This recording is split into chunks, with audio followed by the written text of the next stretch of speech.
Hello, psychology students, and welcome to. Going to do two sections here. Section 8.3, in pursuit of memory, and then we're going to also continue on and do 8.4, the three-box model of memory. 8.3 is really short, so we're just going to keep going, keep on keeping on.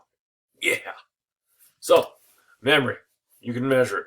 I mean, you probably played assignment or a memory game, like when you had the characters and you had to find them. And so there's some different definitions here. There's an explicit memory, not like you remember all the lyrics to NWA songs, but it's something you can declare.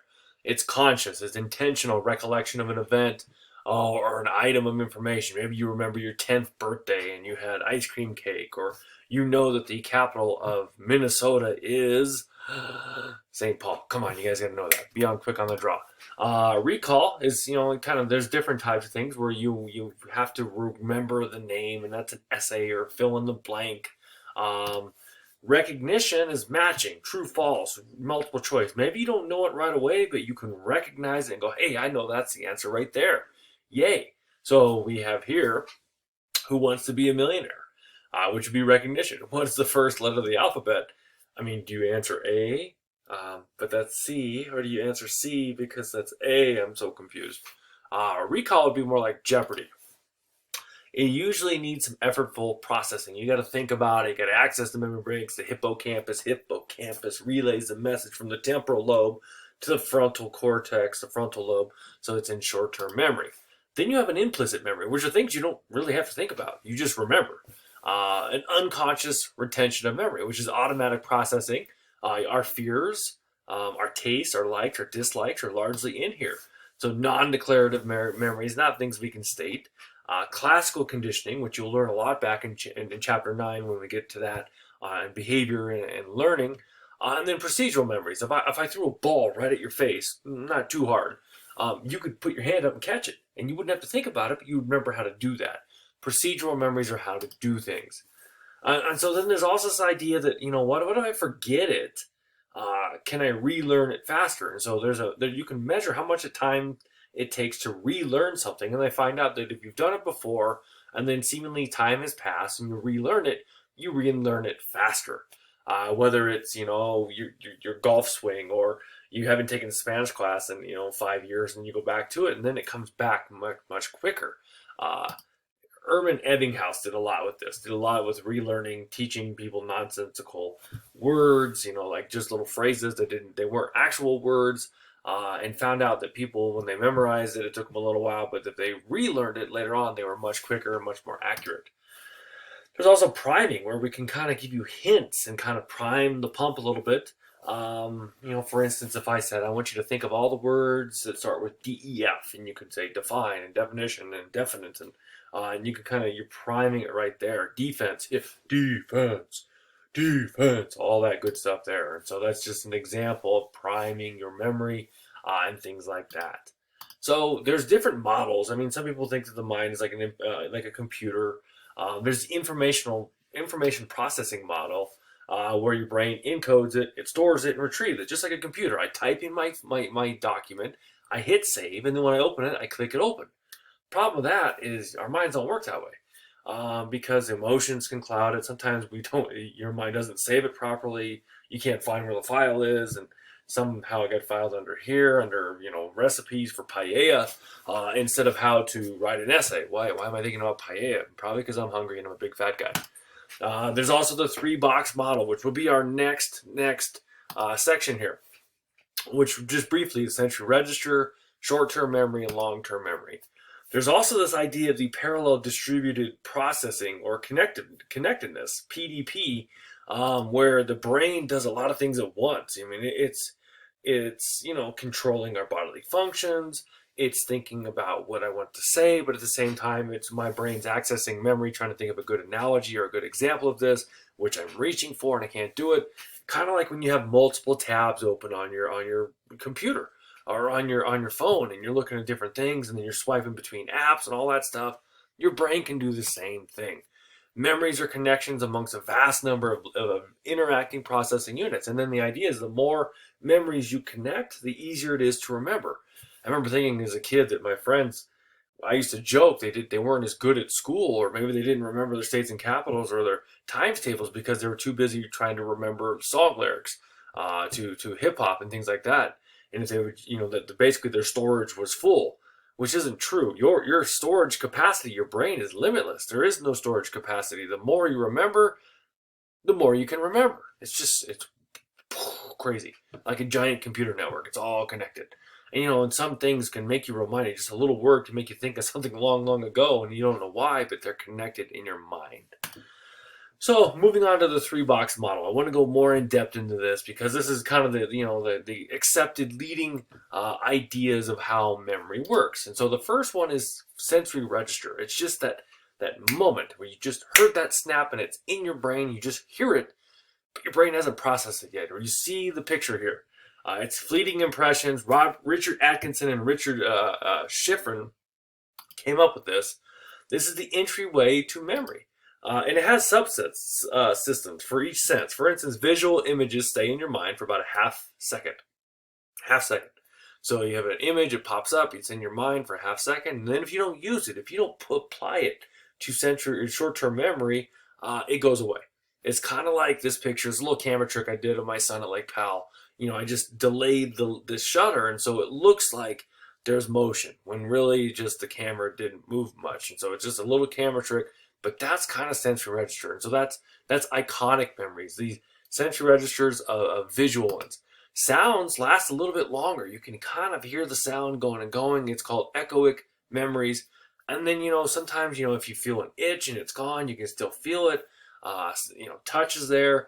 And then with our chemical senses, with sense of smell and sense of taste, as long as there's some of that chemical there, you can still taste it. My goodness, I swear, if you drive by a skunk, you can smell it for hours. It's just kind of stuck in your nose or something. Like some of those particles got stuck. Maybe it's because I have way more nose hair or something. That's gross. Never mind. Anything that does not move into short-term memory vanishes. And so they kind of say that short-term memory is kind of like, a bucket with a hole in it. And if you have a hole in a bucket, Dear Liza, that's an old song, it empties out. But if you kind of swing the bucket around, when you use it, it'll stay there. Maybe it squirts out the other side. I need to go test that one. So here's George Sperling did this one thing here, and he had people look at this for 1/20th of a second. And when they did that, you get like 1/20th, like boom, gone. 50%, they can only remember 50%, but if they accompanied it with a tone, so at the very top, you'd have a high tone, and then in the middle of the row, you'd have a medium, and then the bottom row, you'd have a low tone. You can tell I don't sing. Then people rarely miss it. So it's activating a couple senses and shows that sensory register is more likely to activate short-term memory, and you use it and you can remember it even with 1/20th of a second. So this is our 3-box model. You have our sensory input, sensory register. If you don't transfer it, if you don't think about it, boom, gone, forget it, gone, forgotten. Yeah. Then short-term memory. If you rehearse it, if you encode it, or if it's something so important it lasts, it then moves from the frontal cortex, the frontal lobe, through the hippocampus to the temporal lobe to long-term memory, which is permanent. It's there forever. Maybe you forget things, but probably you just couldn't find it. So short-term memory. Keep calm and nope, lost it. It lasts about 30 seconds if it's unused. It's located, like I said, in the prefrontal cortex or the frontal lobe. Words are housed in the left frontal lobe, images in the right frontal lobe for memory. So it's also called working memory. It holds information from long-term memory for temporary use. It's like, you bring the storage up here and you open it up, and then when you click save, it goes back. Short-term memory plus the mental process that controls the rehearsal and retrieval long-term memory is collectively known as working memory or short-term memory. So there's also other things going on. There's prospective memory. You can remember to do things in the future. Like, wait, what? Like, I remember tonight at 11 o'clock, I'm going to go to bed because I'm old. It used to be like midnight and then 1 o'clock. I remember tomorrow at 8 o'clock, I have my first hour class, which is CMC. I can think ahead of time, and I remember as a reminder to myself. That's called a prospective memory. It's an older term. You don't see it a lot in psychology anymore. So they call it the leaky bucket. George Miller estimated the capacity was 7 plus or minus 2 bits of information. Like, why didn't they just say 5 to 9? So bits, not chunks, and not individual things. And so others estimate that it's 2 to 20 bits. Some say it's 4. 7 plus or minus 2 works for us, and that's usually the most standard thing. So 5 to 9 things you can remember in your mind, these chunks, which makes sense. I mean, your phone number. We break it into chunks. You have your area code 970, and then you have your little, like, it used to be your city, like Newcastle was 984, Silt was 876. Or now it's your cell phone, so maybe it's like 384. That's actually your old Glenwood number, and then you have your 4. And so yes, you're remembering 10 numbers, but we have this rhythm, this auditory that goes with it. Ba ba ba ba ba ba ba ba ba ba. Which, if you've ever talked to anyone who doesn't have that proper phone rhythm, they're like 27, 49, 397, 42, 5. You're like, I have no idea what you said, because they broke it into different chunks. If you ever dial a foreign country, their numbers are weird. They have like plus signs and like 19, plus minus 2, 4. I feel like I'm doing calculus here, and I don't even know how to do that. And so it is broken into that way. Think about your social security number. I'm going to tell you, I'm not going to tell you mine, I'm just kidding. But it's 3 numbers chunked together, 2 numbers chunked together, and then 4. And that makes it easier to remember. You might think about your bank account. Do you know your bank account number? Give it to me. Come on, prove it. I mean, go ahead. I'll write that down. I'm just kidding. That's 10 digits. That's hard, but it's not chunked. It's just 10 digits.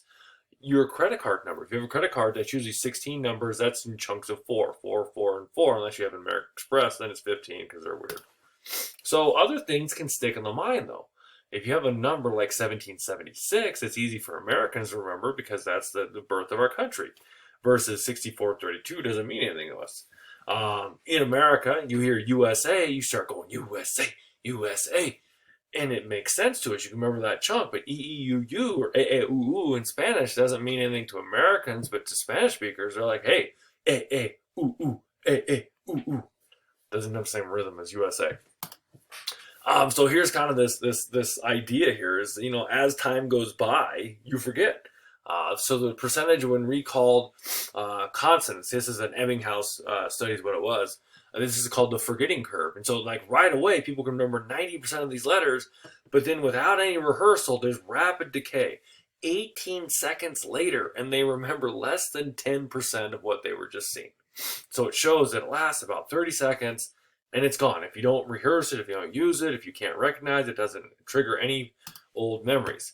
Finally, if it gets through sensory register and short-term memory, and it's rehearsed and finally stored into the temporal lobe via the hippocampus, then it's long-term memory. Like I said, it has no practical limits. There's no, like this computer I'm talking to you on has a 3 terabyte hard drive. That's a lot of storage. Your mind, a gazillion terabytes. It's unlimited. Stored in the temporal lobe, which goes from the back of the brain all the way up to your temples. You can remember the temporal lobe because your temples are here. It's very related like that. The hippocampus, as I like to think in Greek, hippos, horse, and campus reminds me of college, horse college, relays the memories. Hippocampus. That's our little mnemonic we use in class. It's the communicator between short-term memory and long-term memory. That hippocampus also at night when you're getting REM sleep consolidates memories. It strengthens them for you to remember. You need sleep. You need REM sleep. And so you got to remember to sleep so you can sleep to remember.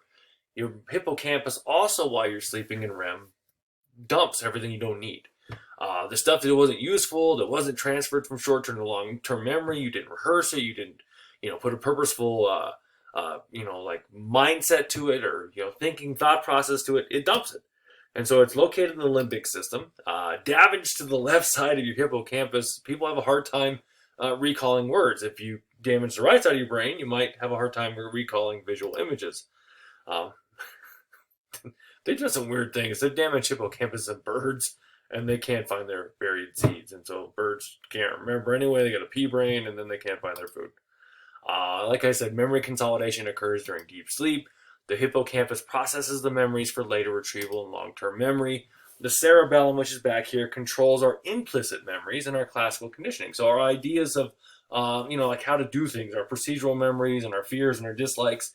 And because the cerebellum, which is in the hindbrain back here, it doesn't communicate back to the brain. And so the brain tells the cerebellum, here's how to do this, store it. And the cerebellum just has to go, sure, okay. Because there's no two-way communication there, you can remember things much better. That's why we say that procedural memories is like riding a bike, which if you've never ridden a bike, I don't know what it's like for you. I'm sorry. And then you have the basal ganglia, which controls motor movement, muscle memory. It's all part of the cerebellum and all that. It receives input from the cortex, but does not communicate back, as I was just alluding to. And here's some brain structures: frontal lobe, your episodic memories are there.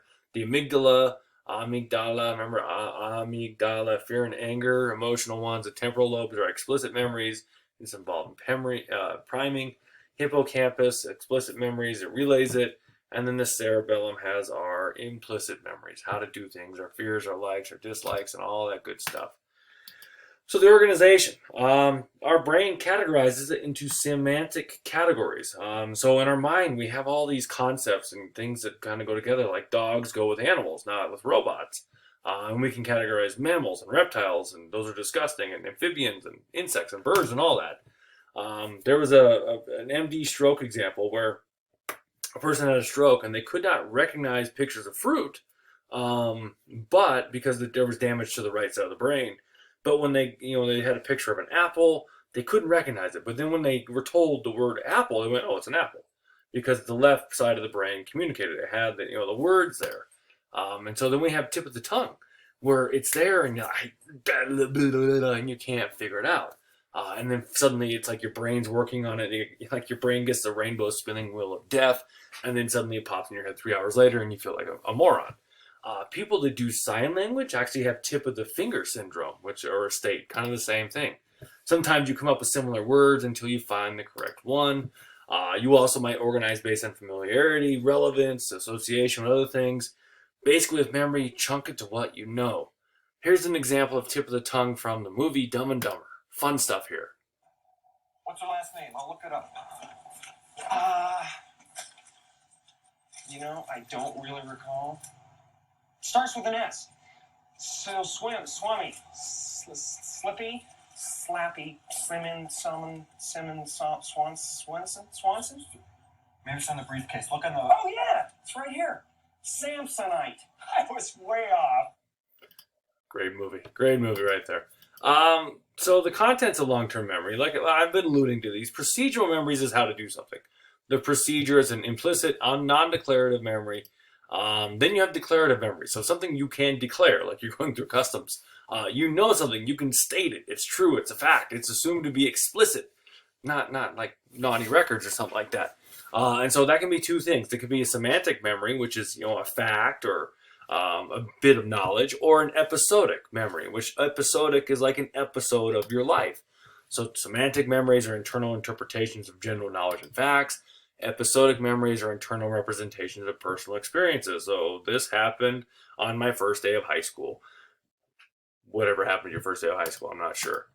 Then you have from short-term to long-term. It is a puzzle, and so there's something called the serial position effect.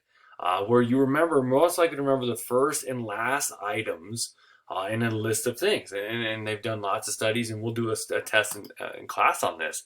People learn the items better at the beginning and then at the end. And the reason why is they think that when people rehearse, they rehearse the first bits a little bit more often. Like when you learn the alphabet, you learned your ABCs. And so ABC was said all the time. And then the last ones are more in short-term memory, X, Y, Z, and now I know my ABCs, right? And so the first items you remember in a list are the primacy effect. I am great about song lyrics. I know the first line of all these great songs. After that, I just kind of mumble because I can't sing. The last items, they say, is still in short-term memory, but empirical data isn't really showing that. It's kind of, and like I said, we'll test this in class. Sometimes this works still after long delays, and so they're not really sure. Just know that serial position effect, that things in the middle are the most forgotten, things at the beginning and the end.